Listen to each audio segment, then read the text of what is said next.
नमस्कार दोस्तों, आप सभी का स्वागत है आपके अपने चैनल एडी नॉवल बॉय पर। आज हम लेकर आए हैं कहानी रीबोर्न एम्परर। आप जो कहानी सुनने जा रहे हैं उसका ओरिजिनल वर्जन सिर्फ AD novel boy YouTube channel पर ही अवेलेबल है। ये कहानी पूरी तरह से काल्पनिक है, इसका वास्तविकता से कोई संबंध नहीं है। तो चलिए शुरू करते हैं।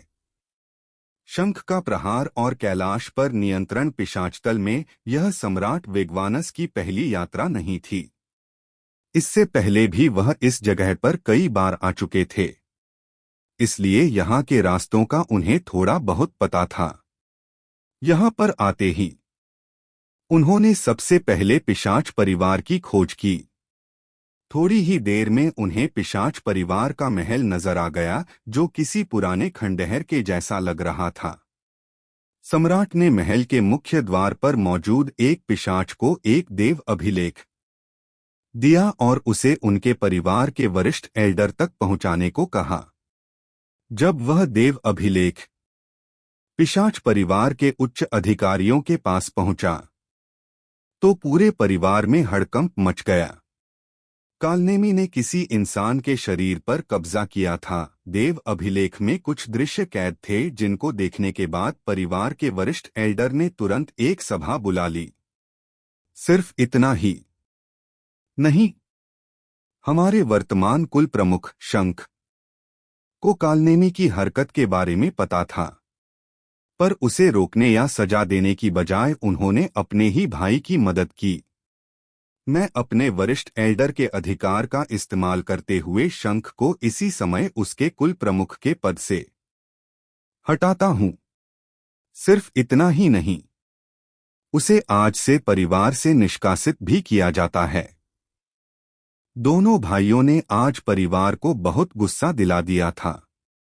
वैसे तो सभा में कई शंख के शुभचिंतक भी मौजूद थे, लेकिन इस समय पर उन्होंने भी शंख का पक्ष नहीं लिया। पिशाचतल में अपना काम पूरा करने के बाद सम्राट वेगवानस ने आकर्ष के प्राण ऊर्जा से जुड़े मोती को देखा। उसको सही सलामत देखकर उन्होंने राहत की सांस ली। वह जल्दी से वहां से रवाना हुए और खड्ग देवतल में पहुंच गए ताकि आकर्ष को संदेश भेज सके।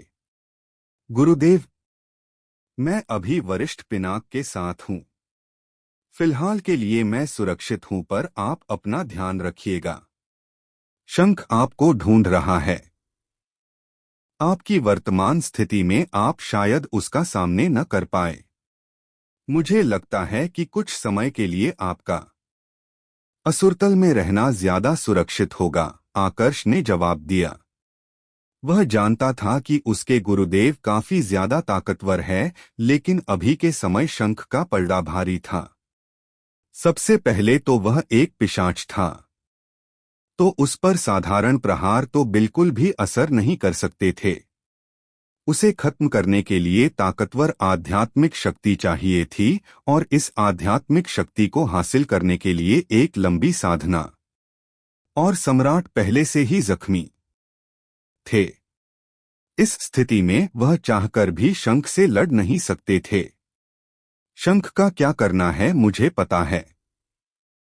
तुम सुरक्षित हो, मेरे लिए यही पर्याप्त है।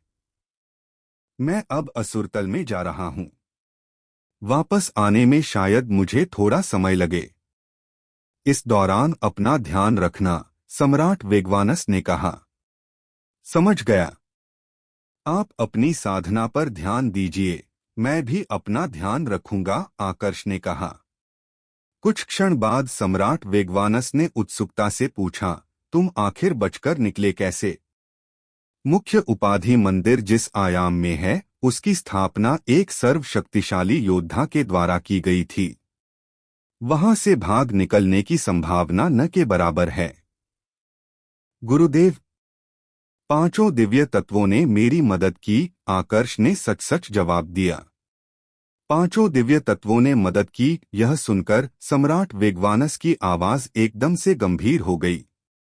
फिर उन्होंने चिंतित स्वर में पूछा, क्या पांचों दिव्य तत्वों के अस्तित्व के बारे में उनको पता चल गया है?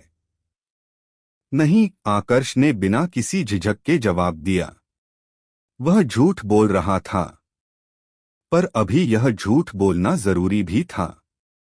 वह जानता था कि उसके गुरुदेव का प्रतिरूप नष्ट होने के बाद उन्हें कुछ आंतरिक जख्म आवश्यक रूप से लगे होंगे। अगर ऐसे समय में वह उसकी चिंता करेंगे तो खुद पर कभी भी ध्यान नहीं दे पाएंगे। शंख उनको मारने पर तुला हुआ था। फिर वह सच बताकर उनकी चिंता और क्यों बढ़ाता। फिर ठीक है, आकर्ष के जवाब सुनकर सम्राट विग्वानस ने राहत की सांस ली। फिर उन्होंने ने कहा, मैं अब असुरतल लौट रहा हूं। अगर तुम्हें किसी चीज की जरूरत हो तो देवतल के किनारे तक जाना और वहीं से मुझे संदेश भेजना। ठीक है, आकर्ष ने कहा। जब सम्राट वेगवानस दोबारा असुरतल में प्रवेश कर गए, तभी एक धुंधली और पारदर्शी ऊर्जा, जिसका आकार हल्का सा इंसानी था, प्रकट हुई। वह कोई और नहीं बल्कि पिशाच परिवार का पूर्व कुल प्रमुख शंख था। अजीब है, ऊर्जा यहीं तक आ रही है। कहीं वह फिर से असुरतल में तो नहीं चला गया? शंख ने कर्कश आवाज में अपने आप से कहा। वैसे अब जब सम्राट वेगवानस असुरतल में प्रवेश कर चुके थे, तो शंख के पास वहां से वापस लौटने के अलावा दूसरा कोई भी रास्ता नहीं था। वह एक पिशाच था और असुरतल में ऐसे कई जीव थे जो पलक झपकते ही उसकी ऊर्जा को अवशोषित कर सकते थे। इसलिए जोखिम उठाने की जगह शंख ने वापस पिशाचतल में लौटने का फैसला किया। लेकिन अपने परिवार के महल में वापस लौटकर उसे और भी बड़ा धक्का लगा, क्योंकि इस बार उसे परिवार में प्रवेश करने से ही मना कर दिया गया। पूछने पर महल के पहरेदारों ने उसे बता दिया कि यह आदेश सीधा वरिष्ठ एल्डर की तरफ से आया है और उसकी चोरी पकड़ी गई है। शंख को तुरंत समझ में आ गया कि इस सब के पीछे सम्राट विग्वानस ही है। जरूर उन्होंने उन दृश्यों को किसी तरह से वरिष्ठ एल्डर तक पहुंचा दिया होगा, जिसमें उसने अपने छोटे भाई की दूसरे शरीर पर नियंत्रण स्थापित करने में मदद की थी। शंख निराशा में डूब गया। उसे मजबूर होकर वहां से जाना पड़ा। उसने कभी नहीं सोचा था कि जब वह पहले परिवार छोड़कर गया था, वही उसकी आखिरी विदाई होगी। हालांकि वह जानता था कि उसने गलती की थी, लेकिन उसे लगा जैसे इतनी छोटी गलती के लिए यह सजा बहुत कठोर थी। असल में शंख कभी भी कालनेमी के किसी दूसरे व्यक्ति के शरीर पर नियंत्रण स्थापित करने से सहमत नहीं था। उसने सिर्फ भाई होने के नाते कालनेमी की मदद की थी। उसने साफ कहा था कि वह आखिरी बार उसकी सहायता कर रहा है। वह तो एक अच्छी शुरुआत करना चाहता था, अपने परिवार के लिए बहुत कुछ करना चाहता था। लेकिन परिवार ने उसके साथ क्या किया? उससे उसका पद छीन लिया गया और उसे परिवार से बाहर निकाल दिया गया। इन सभी विचारों के साथ उसकी निराशा धीरे धीरे उबलते हुए क्रोध में बदल गई। बहुत अच्छा, चूंकि तुम सब मुझे इतनी जल्दी अपराधी मान चुके हो और यकीन कर चुके हो कि मैं परिवार का अपराधी हूं, तो अब मैं तुम्हें दिखाऊंगा कि परिवार का असली अपराधी कैसा होता है। शंख अब अपनी निराशा भूल चुका था और उसकी आंखों में दृढ़ता भर चुकी थी। जब मैं किसी जीवित प्राणी के शरीर पर नियंत्रण कर लूंगा, तब वापस लौटूंगा और पूरे परिवार को निगल जाऊंगा ताकि उदित मंडल में प्रवेश कर सकूं। उस समय चाहे वेगवानस भी अपने ऊर्जा स्तर में वृद्धि कर ले, वह मेरा कुछ नहीं बिगाड़ पाएगा। शंख ने ठंडी आवाज में अपने आप से कहा। पिशाचतल से बाहर निकलते ही उसने अपने भविष्य की योजनाएं बनानी शुरू कर दी। मुझे अभी एक शरीर चाहिए, एक ऐसा शरीर जो मुझे रोके नहीं, बल्कि मेरी ऊर्जा में बड़ी वृद्धि करें। आकर्ष का शरीर इसके लिए उपयुक्त है, लेकिन वह बेहद अजीब है। उस पर नियंत्रण स्थापित करना आसान नहीं होगा। कालनेमी उस पर नियंत्रण स्थापित करने के चक्कर में ही मर गया। मैं यह गलती नहीं कर सकता। मुझे कोई दूसरा शरीर चाहिए। कुछ देर तक सोचने के बाद उसे अचानक से किसी की याद आई। उसके बारे में मैं कैसे भूल गया? मुझे पहले मंदिर प्रमुख कुणाल से मिलना चाहिए। उपाधि मंदिर की ताकत और संसाधनों के साथ वह निश्चित रूप से मेरे लिए कोई उपयुक्त शरीर ढूंढ सकता है। इसके साथ ही शंख पास के एक देवतल में आ गया और वहां की उपाधि मंदिर की शाखा में चला गया। उसने समय बर्बाद नहीं किया और अपनी भयावह शक्ति का प्रदर्शन किया, जिससे उस शाखा का मंदिर प्रमुख काफी ज्यादा डर गया और शंख की बात मानने के लिए तैयार हो गया। शाखा के मंदिर प्रमुख ने जल्दी से कुणाल के पास संदेश भेजा और उन्हें अपने शाखा की स्थिति समझाई। जैसे ही कुणाल ने शंख के बारे में सुना, उसे तुरंत समझ में आ गया कि कुछ तो गड़बड़ हो गई है। उसने शंख को मुख्य उपाधि मंदिर में बुला लिया। दोनों की दोबारा मुलाकात होने में ज्यादा समय नहीं लगा। शंख, तुम तो वेगवानस को मारने गए थे, फिर यहाँ क्यों आए हो? कुणाल ने बिना घुमाए फिराए पूछा। कुणाल को देखते ही शंख की आंखों में लालच की चमक उभरी। अगर वह कुणाल को अपने नियंत्रण में कर पाता तो सब कुछ ठीक हो जाता। अगर वह सफल हो जाता तो पूरा उपाधि मंदिर उसके नियंत्रण में आ जाता। लेकिन शंख जानता था कि यह सिर्फ एक कल्पना थी। उसके बराबर ताकत वाले व्यक्ति को पूरी तरह नियंत्रण में करना बेहद कठिन था। शंख ने सीधे कहा, मैं किसी को नियंत्रण में करना चाहता हूं।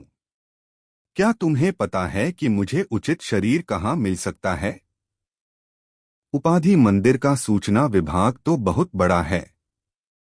मुझे यकीन है कि तुम्हें कोई न कोई योग्य व्यक्ति जरूर मिल जाएगा। शंख की बात सुनकर कुणाल थोड़ा चौंक गया। तुम तो पहले जीवित प्राणी के शरीर पर नियंत्रण करने के खिलाफ थे न?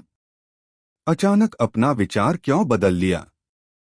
आखिर हुआ क्या है? कुणाल के मन में अब भी यही विचार था कि आकर्ष सबसे उपयुक्त था।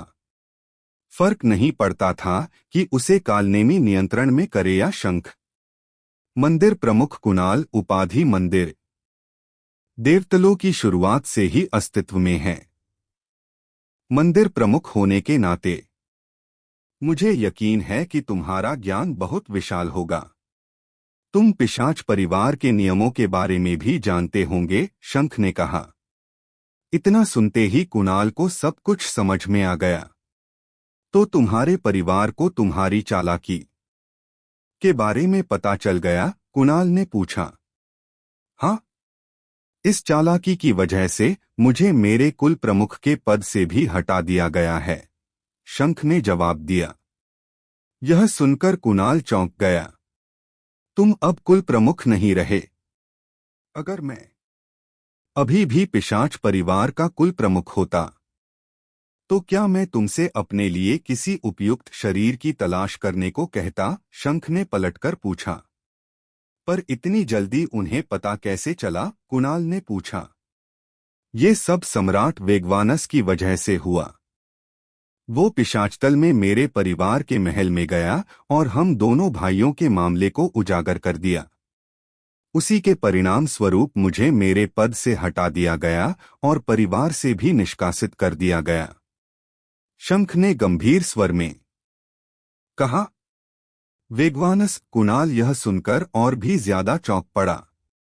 अभी वह कहाँ पर है? तुम उसका पीछा कर रहे थे। तुम्हें कुछ तो पता चला होगा? कुणाल ने पूछा। वो फिर से असुरतल में चला गया, शंख ने जवाब दिया। फिर से असुरतल में चला गया? इस जवाब ने कुणाल को दोबारा से सोचने पर मजबूर कर दिया। उसे उपाधि मंदिर का प्रमुख बने हुए बहुत समय हो चुका था, इसलिए वह अधिकांश योद्धाओं को जानता था। और जो योद्धा सबसे शक्तिशाली थे, उनको लेकर तो कुणाल सबसे ज्यादा सतर्क रहता था। कुछ तो गड़बड़ है। असुरतल कोई घूमने की जगह नहीं है कि कोई ऐसे ही अपनी इच्छा से वहां पर चले जाए। तुमने जब उसका पीछा किया था तो तुम उसको पकड़ने के लिए असुरतल में क्यों नहीं गए? कुणाल ने पूछा।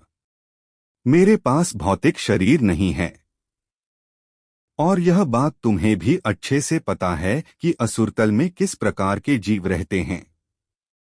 अगर मैं वहां पर पकड़ा गया तो पलक झपकते ही मुझे अवशोषित कर लिया जाएगा, शंख ने कहा।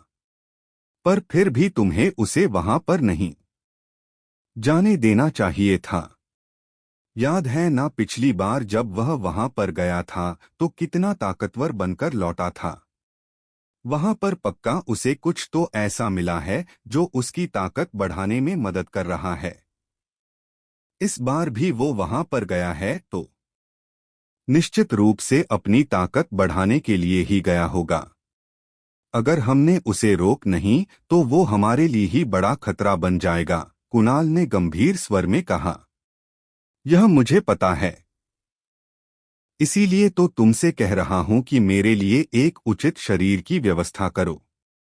अगर मेरे पास अच्छा शरीर हुआ तो मैं पहले ही असुरतल में जाकर उसका काम तमाम कर दूंगा, शंख ने शांत स्वर में जवाब दिया। पर इतना सब कुछ होने के बाद कुणाल इतनी आसानी से शंख पर विश्वास करने के लिए तैयार नहीं था। उसी समय बाहर से अचानक एक आवाज गूंजी। मंदिर प्रमुख कुणाल। छोटे प्रमुख कैलाश आपसे मिलना चाहते हैं। यह सुनकर कुणाल के चेहरे पर हल्की सी गंभीरता आ गई। आमतौर पर कुणाल कैलाश के आने से बेहद खुश होता, लेकिन इस समय स्थिति ऐसी नहीं थी कि उससे मिला जाए। इसलिए उसने भावहीन स्वर में कहा, मैं व्यस्त हूं। उसे कहो कि वह कल मुझसे मिलने आए। शंख ने कुणाल की आवाज में आए उस हल्के से बदलाव को महसूस कर लिया। उसकी आंखें चमक उठीं और उसकी शक्तिशाली आध्यात्मिक शक्ति बाहर फैल गई। ये देखकर कुणाल चिल्ला उठा, नहीं शंख, उसके साथ कुछ मत करो। वह उपाधि मंदिर का वारिस है। तुम कहोगे तो मैं तुम्हारे लिए किसी दूसरे शरीर को ढूंढ लूंगा। बस उसे छोड़ दो। कुणाल अब एकदम से ही कमजोर पड़ चुका था। उसे समझ में आ चुका था कि शंख कैलाश के शरीर पर नियंत्रण स्थापित करने की कोशिश करेगा। इसलिए उसने कैलाश को दूर भेजने की कोशिश की। उसकी कोई जरूरत नहीं है। मैं इस शरीर से बेहद संतुष्ट हूं, शंख ने ठंडे स्वर में कहा। कुणाल के चेहरे का रंग बदल गया। शंख, हद मत पार करो। क्या तुम उपाधि मंदिर को अपना दुश्मन बनाना चाहते हो? मंदिर प्रमुख कुणाल, तुम इतना उत्तेजित क्यों हो रहे हो? तुम बस कोई दूसरा वारिस ढूंढ लेना, शंख ने उदासीनता से कहा और अगले ही पल गायब हो गया। वह वहां से गया नहीं था बल्कि कैलाश को पकड़ने के लिए बाहर गया था। नवचक्र भूमि में प्रवेश देव योद्धा क्षेत्र और नवचक्र भूमि वे स्वतंत्र लोक थे जो हर 10,000 वर्षों में दिव्यतलों की टक्कर से उत्पन्न होते थे। वे कुछ हद तक दिव्यतल के देव युद्ध भूमि जैसे थे। एक तरह से देखा जाए तो देव योद्धा क्षेत्र, नवचक्र भूमि और देव युद्ध भूमि तीनों का संबंध सर्वशक्तिशाली योद्धाओं से था। हालांकि सर्वशक्तिशाली योद्धा केवल देव युद्ध भूमि में रुचि रखते थे और देव योद्धा क्षेत्र तथा नवचक्र भूमि को उनके हाल पर छोड़ दिया था। फिर भी देव योद्धा क्षेत्र और नवचक्र भूमि में ऊर्जा स्तर की सीमाओं के कारण समय के साथ वे सभी देवतलों के सोमचक्र मंडल के योद्धाओं और सूर्य वेग मंडल के योद्धाओं के लिए अभ्यास के मैदान बन गए। पहले आकर्ष भी देव योद्धा क्षेत्र में गया था, जहां अनेक शक्तिशाली सोमचक्र मंडल के योद्धा एकत्रित हुए थे। उनमें से कुछ के पास दिव्य तत्व भी थे। जिस प्रकार देव योद्धा क्षेत्र सोमचक्र मंडल के योद्धाओं के लिए अभ्यास का मैदान था, उसी प्रकार नवचक्र भूमि सूर्य वेग मंडल के योद्धाओं के लिए अभ्यास का मैदान था। यहाँ पर सबसे कमजोर योद्धा भी प्रथम स्तरीय युद्ध सम्राट होता था, जबकि सबसे ताकतवर योद्धा नव स्तरीय युद्ध सम्राट हो सकता था। उपाधि मंदिर के कई देव भी देवतलों में मौजूद थे, लेकिन वो इस नव चक्र भूमि में प्रवेश नहीं कर सकते थे। अगर कोई जबरदस्ती प्रवेश करने की कोशिश करता तो वहां की ऊर्जा ही उसे खत्म कर देती। इसलिए आकर्ष की नजर में अभी के समय सबसे सुरक्षित स्थान नवचक्र भूमि ही था। अपना फैसला करने के बाद आकर्ष ने इस बारे में वरिष्ठ पिनाक और वरिष्ठ शत्रुघ्न को सूचित किया और फिर नवचक्र भूमि के लिए रवाना हो गया। इधर दूसरी तरफ मुख्य उपाधि मंदिर के सभा भवन में दो योद्धा इस समय आमने सामने बैठे थे। एक तरफ था कुणाल और दूसरी तरफ था कैलाश। वैसे तो कैलाश हमेशा कुणाल के सामने काफी विनम्र रहता था, लेकिन इस समय उसके चेहरे पर कहीं पर भी विनम्रता नहीं थी। वह इस समय कुणाल के सामने ऐसे बैठा था जैसे कुणाल उसके सामने कुछ भी नहीं है। मैं नवचक्र भूमि में प्रवेश करना चाहता हूं, कैलाश ने बिल्कुल ठंडे स्वर में कहा। कुणाल उसके स्वर को सुनकर बिल्कुल भी गुस्सा नहीं हुआ। बात यह थी कि उसके सामने बैठा व्यक्ति अब कैलाश नहीं था। वह शंख था जिसने कैलाश के शरीर पर कब्जा कर लिया था। क्या तुम नवचक्र भूमि में प्रवेश कर पाओगे? हालांकि तुम्हारा शरीर एक 10वें सिद्धांत स्तर के योद्धा का है, लेकिन तुम्हारी आत्मा एक राजदेव मंडल के योद्धा की है। तुम इस स्थिति में वहां प्रवेश नहीं कर पाओगे, कुणाल ने कहा। तुम उसकी चिंता मत करो। वहां पर प्रवेश कैसे करना है यह मैं खुद देख लूंगा।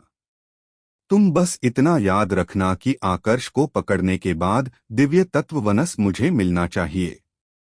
बाकी के चारों तत्व तुम्हारा उपाधि मंदिर रख सकता है, लेकिन हाँ, उसके बदले में उपाधि मंदिर को भी मेरे ऊर्जा स्तर को बढ़ाने में मदद करनी होगी, शंख ने कहा। चूंकि शंख ने कैलाश के शरीर पर नियंत्रण किया था, उसका ऊर्जा स्तर अब कैलाश के ऊर्जा स्तर के बराबर आ गया था। अब उसके पास देव की ताकत होते हुए भी वह उसका इस्तेमाल नहीं कर सकता था। अब जब तुमने जाने का फैसला कर लिया है, तो फिर मेरे कहने का कुछ भी मतलब नहीं है। बस इतना ध्यान रखना कि वहां पर कुछ ऐसा मत करना जिस वजह से तुम्हारी पहचान उजागर हो जाए।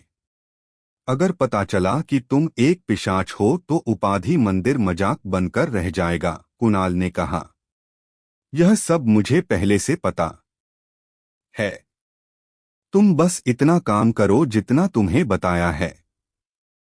नवचक्र भूमि में जिंदा कैसे रहना है वह मेरी समस्या है, तुम्हारी नहीं, शंख ने लापरवाही से भरे स्वर में कहा। उधर आकर्ष, जो पहले ही नवचक्र भूमि में प्रवेश कर चुका था, इस बात से अनजान था कि शंख, जिसने उसे मारने की कोशिश की थी, उसी की तरह अब नवचक्र भूमि में प्रवेश करने वाला है। आकर्ष को यहाँ पर आए हुए लगभग 2 महीने हो चुके थे। अब तो वह यहाँ के वातावरण का आदी बन चुका था। नवचक्र भूमि में एक उपवेग मंडल के योद्धा का दूसरे उपवेग मंडल के योद्धा को मारना और उसके संसाधनों को छीनना बिल्कुल सामान्य था। यहाँ पर जिंदा रहना सबसे जरूरी था, इसलिए कई योद्धाओं ने यहाँ पर अपने अलग अलग समूह बना रखे थे, जिन्हें संघ कहा जाता था। मुझे लगता है कि अघोरा संघ मेरे लिए सबसे उचित होगा, आकर्ष ने मन ही मन सोचा। पिछले कुछ महीनों में उस पर एक से अधिक बार हमला हो चुका था। हालांकि उसे अपने विरोधियों को मारने में कोई कठिनाई नहीं होती थी, लेकिन यह सब अब परेशान करने लगा था। उसने ऊर्जा स्तर बढ़ाने के लिए दूरदराज स्थान खोजे थे, फिर भी हर बार कोई न कोई उसके संसाधनों को छीनने के लिए उस पर हमला कर देता था। इस वजह से वह अपने ऊर्जा स्तर पर ध्यान केंद्रित नहीं कर पा रहा था। पिछले 2 सप्ताहों से वह अपने आसपास के विभिन्न संघों की जानकारी इकट्ठा कर रहा था। अंत में उसने निष्कर्ष निकाला कि अघोरा संघ सभी संघों में सबसे शक्तिशाली था। अधिकांश संघों को केवल अघोरा संघ को हराने के लिए भी आपस में हाथ मिलाना पड़ता था। अघोरा संघ का नेतृत्व 2 अष्ट-स्तरीय युद्ध सम्राट करते थे, इसलिए अधिकतर लोग उन्हें उकसाने की हिम्मत नहीं करते। संघ साल में केवल एक बार नए सदस्यों को भर्ती करता था और इस बार भर्ती होने के लिए एक परीक्षा रखी गई थी जो 3 महीने बाद होने वाली थी। कोई भी शक्तिशाली संघ अपने साथ सिर्फ शक्तिशाली योद्धाओं को जोड़ता था। अगर शक्तिशाली ना हो तो कम से कम इस बात का ध्यान रखा जाता था कि उनके सदस्य वफादार हो, तभी एक संघ मजबूत बन सकता था। अभी परीक्षा में सिर्फ 3 महीने का समय शेष रह गया था, तो आकर्ष ने कुछ समय के लिए अपनी साधना को रोक दिया और अघोरा संघ के ठिकाने के आसपास के क्षेत्र में घूमने लगा। जब भी उसका सामना ऐसे लोगों से होता जिनके इरादे बुरे होते, वह उन पर बिल्कुल भी दया नहीं दिखाता और मार डालता। अपने सिद्धांतों और शक्तियों को मजबूत करने के लिए उसने युद्ध का सहारा लिया। हालांकि इससे उसकी ताकत जल्दी तो नहीं बढ़ रही थी, लेकिन उसे अनुभव अच्छा खासा प्राप्त हो रहा था। केवल 3 महीनों में आकर्ष ने उस क्षेत्र में अपना नाम बना लिया। लोग उसे शौर्य के नाम से जानने लगे थे। असल में एक योद्धा को खत्म करते समय उसने अपना वास्तविक नाम बताने की जगह शौर्य नाम इस्तेमाल किया। उस समय उस योद्धा के कुछ दोस्त भी वहां पर मौजूद थे और उनकी वजह से आकर्ष शौर्य नाम से प्रसिद्ध हो गया। नवचक्र भूमि में कुछ संघ ने ऐसे शहर बना रखे थे जहां लोग व्यापार कर सकते थे। इस समय आकर्ष उन शहरों में से एक गोकुंड शहर में आया हुआ था। जैसे ही उसने शहर में कदम रखा, उसने आसपास के लोगों को उसी के बारे में चर्चा करते हुए सुना। हाल ही में काले कपड़े पहनने वालों की संख्या बढ़ गई है। दूसरे संघों के बारे में तो नहीं जानता, लेकिन मेरे संघ के लोग किसी को काले कपड़ों में देखते ही भाग जाते हैं। क्या वह शौर्य इतना डरावना है? किसी ने पूछा। बिल्कुल। जब शौर्य ने राकेश से लड़ाई की थी, तब मैं दूर से देख रहा था। राकेश को प्रहार करने का मौका भी नहीं मिला था, जबकि वह एक पंचस्तरीय युद्ध सम्राट था। पास में खड़े एक व्यक्ति ने कहा, एक पंचस्तरीय युद्ध सम्राट एक पल में मर गया। यह तो षष्ठ स्तरीय युद्ध सम्राट भी नहीं कर सकते। सही कहा। किसी भी स्थिति में शौर्य कम से कम एक षष्ठ स्तरीय युद्ध सम्राट तो होगा। संभावना तो इसकी भी है कि वह एक सप्तस्तरीय युद्ध सम्राट हो। सप्तस्तरीय युद्ध सम्राट? हाँ। इसी कारण हमारे संघ प्रमुख ने हमें आदेश दिया है कि काले कपड़े पहने किसी भी व्यक्ति पर हमला न करें। कहीं हम गलती से शौर्य को उकसा न दें। अगर वह सिर्फ अपने अपमान करने वालों को मारता तो ठीक था, लेकिन वो तो अपमान करने वाले के साथियों को भी नहीं छोड़ता। आकर्ष पास से गुजरते हुए उनकी बातें सुन रहा था, पर उसने इस पर कोई खास प्रतिक्रिया नहीं दी। उसका ध्यान तो अघोरा संघ की परीक्षा पर था जो 3 दिन बाद होने वाली थी। इस समय वह अघोरा संघ के ठिकाने की तरफ ही बढ़ रहा था। जब आकर्ष गोकुंड शहर की सड़कों पर चल रहा था, उसने देखा कि हर 10 लोगों में से 5 ने काले रंग के कपड़े पहन रखे थे। ऐसा लग रहा था मानो काले कपड़े पहनना अब एक सुरक्षा का प्रतीक बन चुका हो। 2 दिन बाद आकर्ष आखिरकार अघोरा संघ के ठिकाने के बाहर पहुंच गया। इस समय वहां भारी भीड़ जमा थी। बहुत से लोग काले कपड़े पहने हुए थे और रहस्यमयी बनने की कोशिश कर रहे थे, मानो वे काफी शक्तिशाली हैं। स्वाभाविक रूप से ऐसे लोगों की भी कमी नहीं थी जो उन्हें तिरस्कार और संदेह से देख रहे थे। ये मूर्ख! क्या इन्हें सच में लगता है कि अघोरा संघ इनके साथ अलग व्यवहार करेगा सिर्फ इसलिए क्योंकि ये शौर्य बनने का नाटक कर रहे हैं? एक मध्य अवस्था के आदमी ने उपहास के साथ कहा। ये सभी स्पष्ट रूप से बहरूपिये हैं, एक युवक ने मजाक उड़ाते हुए कहा। जैसे ही आकर्ष वहां पहुंचा, किसी ने कहा, देखो एक और बहरूपिया आ गया। लोगों की नजरें तुरंत आकर्ष पर टिक गईं।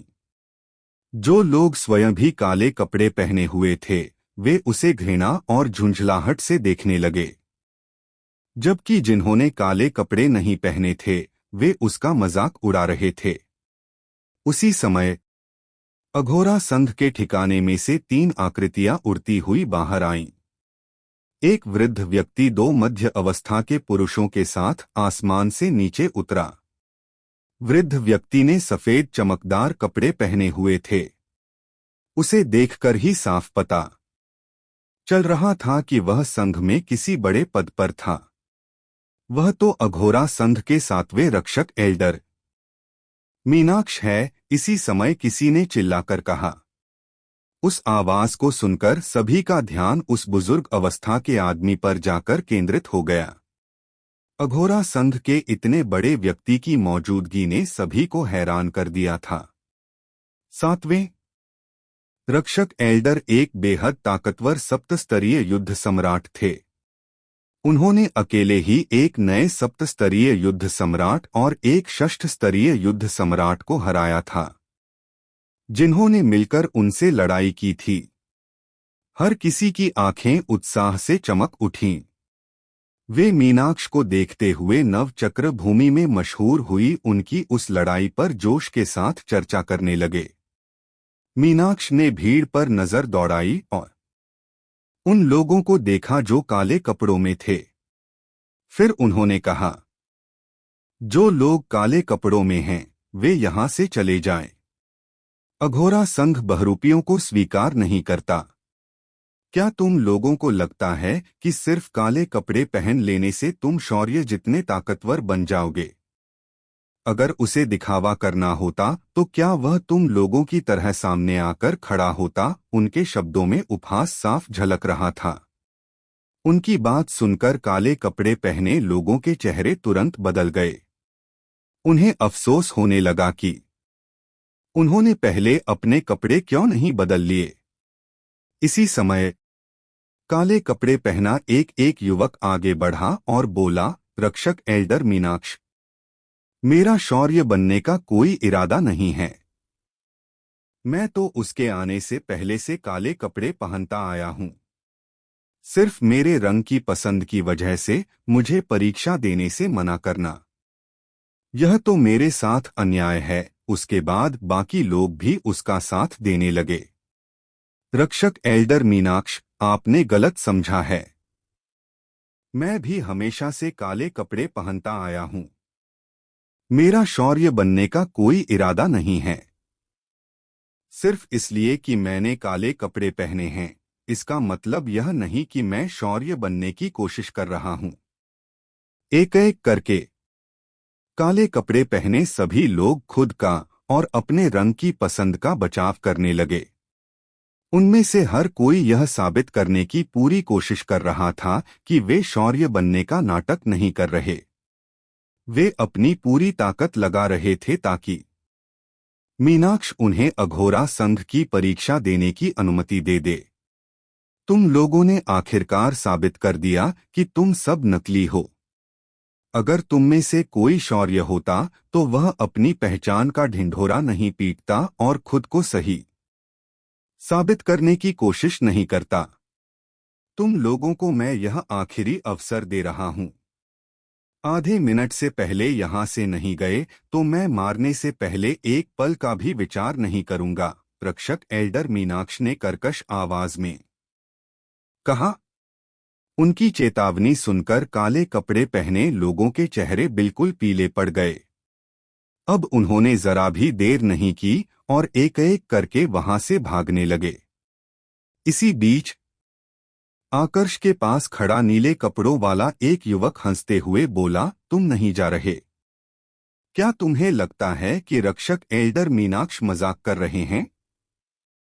मैं तुम्हें याद दिला दूं कि वो अपने शब्दों के पक्के इंसान हैं। इस समय हर किसी का ध्यान आकर्ष पर आ चुका था। मीनाक्ष के बोलने के बाद लगभग 100 काले कपड़े पहने लोग भाग चुके थे। ऐसे में उसका अकेला काले कपड़ों में खड़ा होना स्वाभाविक रूप से सबकी नजरों में आ गया था। आधे मिनट का समय कुछ भी नहीं था। वो ऐसे ही गुजर गया, पर आकर्ष अपनी जगह पर खड़ा रहा। समय खत्म। स्वोश। मीनाक्ष ने ठंडे स्वर में कहा और उसी क्षण प्रहार कर दिया। उसने कोई भी दया नहीं दिखाई। एक जमी हुई 3 फीट लंबी तलवार हवा को चीरती हुई सीधे आकर्ष की ओर बढ़ी। उस तलवार से निकलती ठंडी आभा को महसूस कर भीड़ की रीढ़ में सिहरन दौड़ गई। स्वोश।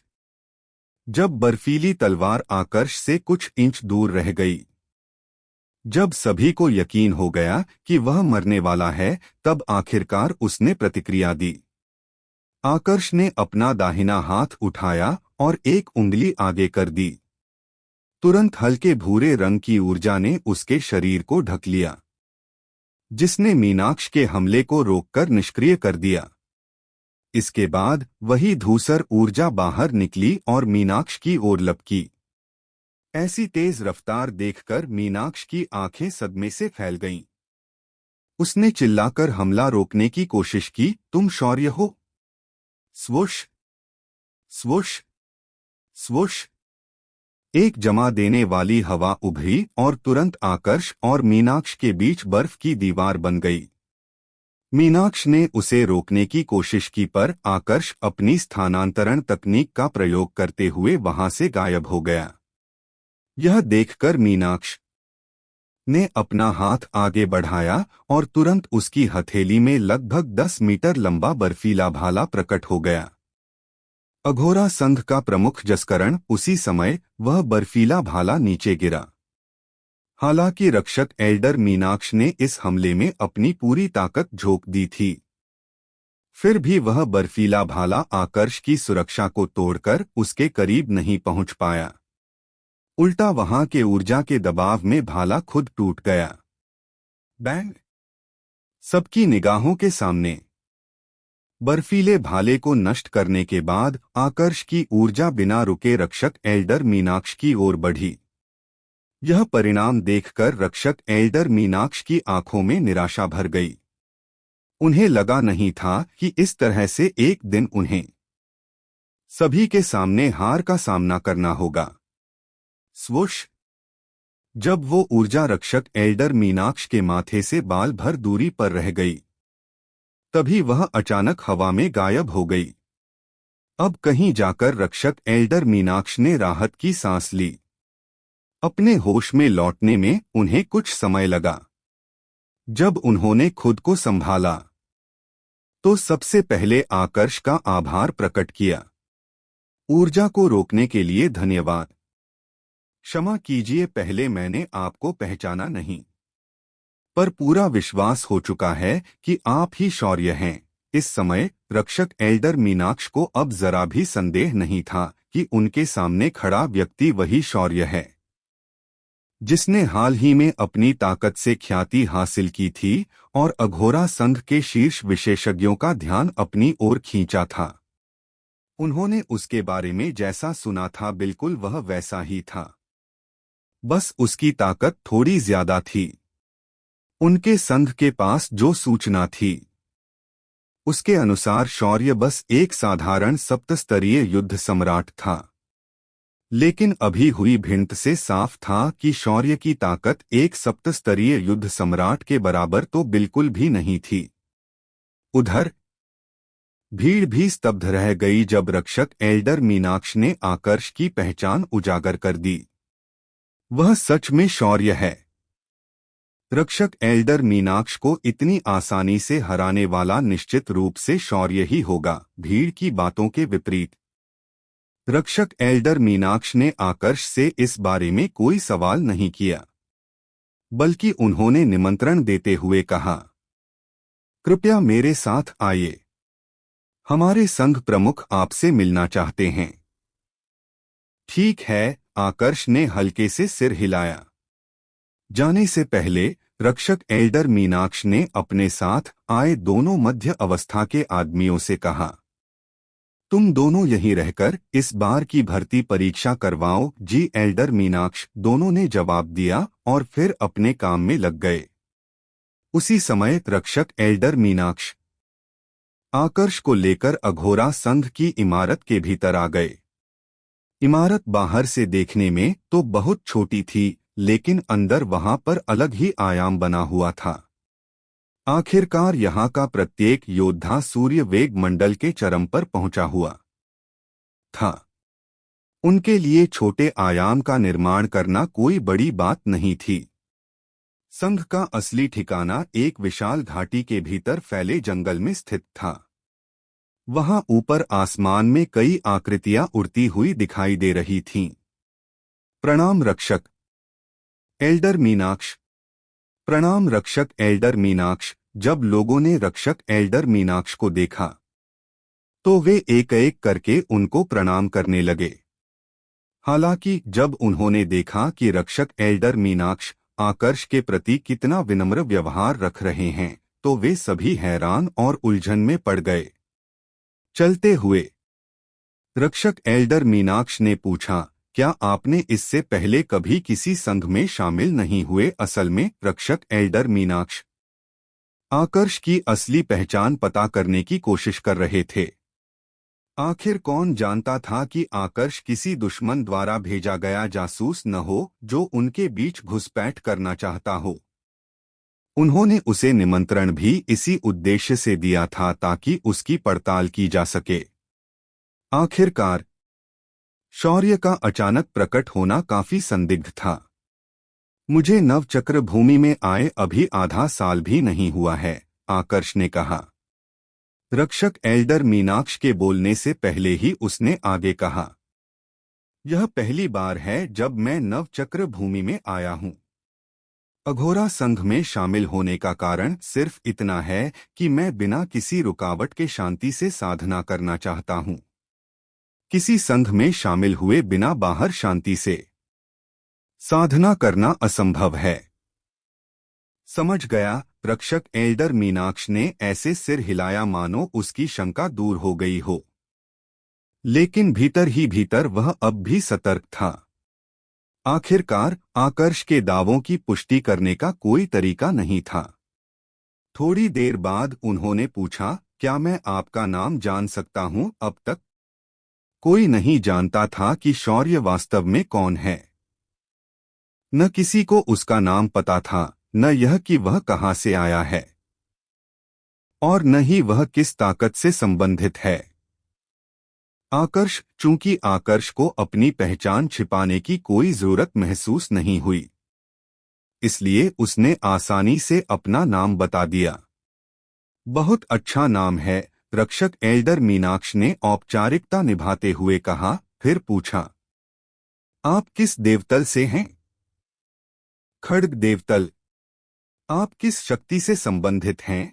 आकर्ष ने धैर्य से उत्तर दिया। मैं खड्ग देवतल के सम्राट के महल से हूं। आकर्ष का जवाब सुनकर रक्षक एल्डर मीनाक्ष चौंक पड़े। कुछ क्षण बाद उन्होंने कहा, मैंने तो सिर्फ शत्रुघ्न के बारे में सुना है, जो खड्ग देवतल के सम्राट के महल से हैं। आपके बारे में आज से पहले कभी सुना क्यों नहीं? आकर्ष की बातों पर रक्षक एल्डर मीनाक्ष को संदेह हो रहा था। आखिरकार यह बात सभी जानते थे कि खड्ग देवतल के सम्राट को छोड़ दें तो सबसे ताकतवर व्यक्ति शत्रुघ्न थे।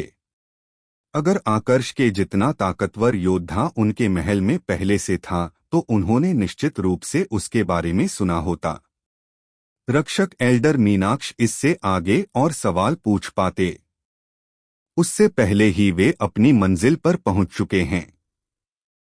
घाटी के एक शांत कोने में स्थित एक घर, उस घर के चारों ओर पेड़ पौधे और फूल फैले हुए थे और हवा में पक्षियों की चहचहाहट गूंज रही थी। इसी समय रक्षक एल्डर मीनाक्ष ने सम्मानपूर्वक आवाज लगाते हुए कहा, संघ प्रमुख, योद्धा शौर्य अघोरा संघ में शामिल होने के लिए आए हैं। कुछ ही क्षणों बाद घर के भीतर से हल्की हैरानी से भरी एक आवाज गूंजी। शौर्य अघोरा संघ का संघ प्रमुख उन 2 अष्टस्तरीय युद्ध सम्राट में से एक था जो संघ के सबसे शक्तिशाली योद्धा माने जाते थे। आकर्ष पहले से जानता था कि अघोरा संघ का संघ प्रमुख सामान्य अष्टस्तरीय युद्ध सम्राट से कहीं ज्यादा ताकतवर है। तो तुम हो शौर्य? तुम तो काफी जवान दिखते हो। अचानक से एक व्यक्ति आकर्ष के सामने प्रकट हुआ और ध्यान से उसके चेहरे को देखते हुए पूछने लगा। हालांकि आकर्ष ने अघोरा संघ के संघ प्रमुख के बारे में बहुत कुछ सुन रखा था, लेकिन सामने देखकर वह फिर भी थोड़ा हैरान रह गया। जस्करण देखने में बेहद युवा लग रहा था। उसके चेहरे पर एक नर्म लेकिन गहरी गरिमा थी। उसने लंबा पीला वस्त्र पहन रखा था। नवचक्र भूमि के 9 पूर्वी महाजनपदों में उसका नाम बेहद मशहूर था। सिर्फ उसकी मौजूदगी ही लोगों को डराने के लिए काफी थी। नवचक्र भूमि 4 क्षेत्रों में बंटा हुआ था, पूर्व, पश्चिम, उत्तर और दक्षिण। इन 4 बड़े क्षेत्रों को आगे लगभग 100 छोटे महाजनपदों में बांटा गया था। हालांकि नवचक्र भूमि का मध्य क्षेत्र सबसे अधिक खतरनाक और शक्तिशाली माना जाता था। वहां कई नवस्तरीय युद्ध सम्राट मौजूद थे, इसलिए कोई भी वहां कदम नहीं रखता था। इसके विपरीत पूर्वी क्षेत्र में नवस्तरीय युद्ध सम्राट बहुत कम दिखाई देते थे। मैं जस्करण हूं, अघोरा संघ का संघ प्रमुख जस्करण ने हल्की मुस्कान के साथ अपना परिचय दिया। मैं आकर्ष हूं, आकर्ष ने भी हल्की मुस्कान के साथ जवाब दिया। सामने खड़े विनम्र दिखने वाले जस्करण के प्रति उसका पहला प्रभाव अच्छा था। हालांकि आकर्ष का नाम सुनते ही जस्करण स्पष्ट रूप से चौंक गया। उसने पूछा, आकर्ष, मैं जानना चाहूंगा कि तुम किस देवतल से आए हो और किस शक्ति से जुड़े हो। आकर्ष के जवाब देने से पहले ही अघोरा संघ के 7वें रक्षक एल्डर मीनाक्ष ने कहा, संघ प्रमुख। शौर्य ने कहा कि वह खड्ग देवतल से है और वहां के सम्राट के महल से आया है। इसके बाद रक्षक एल्डर मीनाक्ष ने ऊर्जा के माध्यम से संदेश भेजकर आगे कहा, संघ प्रमुख, हर कोई जानता है कि खड्ग देवतल में सम्राट के बाद सबसे शक्तिशाली व्यक्ति शत्रुघ्न है। पहले जब शत्रुघ्न नवचक्र भूमि आया था, तब वह सिर्फ षष्ठ स्तरीय युद्ध सम्राट था। मेरी राय में शौर्य किसी दूसरे संघ का भेजा हुआ जासूस हो सकता है। अगर हम उसे शामिल करते हैं, तो हमें उससे सतर्क रहना होगा। जस्करण ने मानो रक्षक एल्डर मीनाक्ष की बात सुनी ही नहीं। वह कुछ पल तक आकर्ष को स्तब्ध होकर देखता रहा। फिर रक्षक एल्डर मीनाक्ष की उलझी हुई नजरों के सामने उसने सम्मानपूर्वक कहा, तो आप खड्ग देवतल किस सम्राट के महल के छोटे प्रमुख हैं? आपको पहचान नहीं पाया, इसके लिए क्षमा करें। रक्षक एल्डर मीनाक्ष पूरी तरह स्तब्ध रह गया। उसके मुंह से अनायास निकला, संघ प्रमुख, क्या आप सच कह रहे हैं? कई दशक पहले जब रक्षक एल्डर मीनाक्ष आखिरी बार नवचक्र भूमि से बाहर गया था, तब उसे पता चला था कि खड्ग देवतल के सम्राट ने एक शिष्य को स्वीकार किया है। उसके बारे में बताया गया था कि वह मृत्यु लोक से आया था। ऐसे में रक्षक एल्डर मीनाक्ष को यह समझ में नहीं आ रहा था कि अगर आकर्ष मृत्यु लोक से आया था तो बस कुछ ही शताब्दियों में इतना ज्यादा ताकतवर कैसे हो गया था। जस्करण की बात सुनकर आकर्ष भी हैरान था। उसने उम्मीद नहीं की थी कि जस्करण को उसके बारे में पता होगा। असल में जस्करण ने महासंग्राम के परिणाम के बारे में सुना था। इसी वजह से उसने आकर्ष को पहचान लिया। जस्करण ने आकर्ष की ओर देखते हुए सावधानी से पूछा, छोटे प्रमुख, अब तक आप सूर्य वेग मंडल के 10वें सिद्धांत स्तर में प्रवेश कर चुके होंगे, है ना? जस्करण स्वाभाविक रूप से जानता था कि महासंग्राम के विजेता को तत्वनाभम दिव्यफल मिला था। उसकी नजर में आकर्ष निश्चित रूप से उस दिव्यफल को खाकर 10वें सिद्धांत स्तर में प्रवेश कर चुका होगा। हाँ? आकर्ष ने हल्के से सिर हिलाया।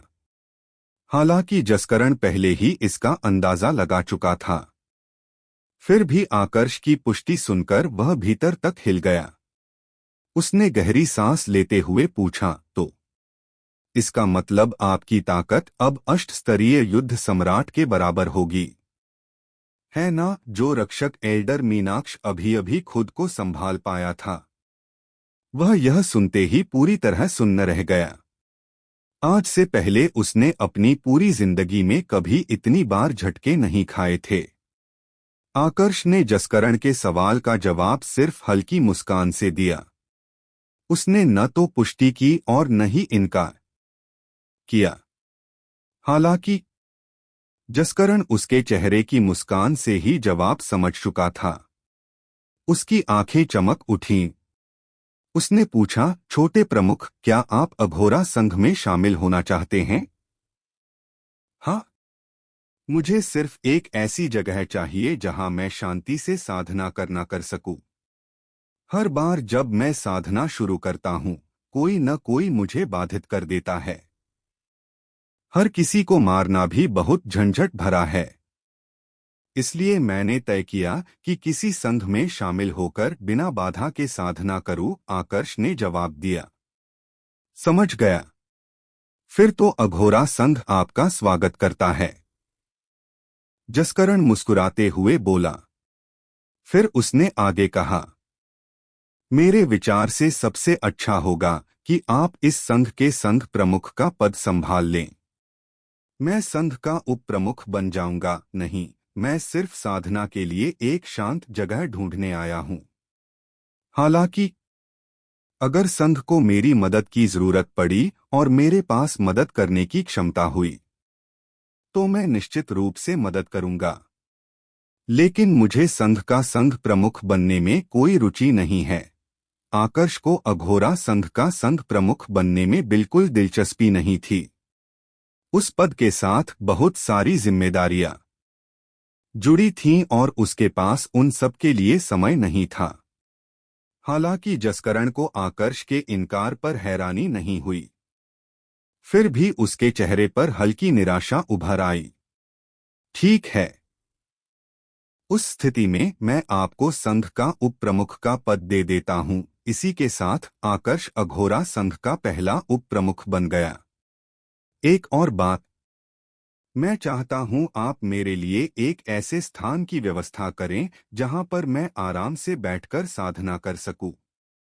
जब तक जरूरी ना हो आपके संघ का कोई भी योद्धा मुझे साधना के दौरान परेशान ना करें, आकर्ष ने जस्करण से कहा। हो जाएगा, आप अब उप प्रमुख है। हमारे क्षेत्र में से आप किसी भी एक जगह का चयन कर लीजिए। हम उसी जगह को निषेध क्षेत्र बना लेंगे जहां पर आपके अलावा और कोई भी प्रवेश नहीं कर पाएगा, जस्करण ने कहा। इसके बाद उसने एक नक्शा निकाला और आकर्ष को अपने अधीन क्षेत्र की जानकारी देने लगा। थोड़ी देर में आकर्ष को एक जगह पसंद आ गई।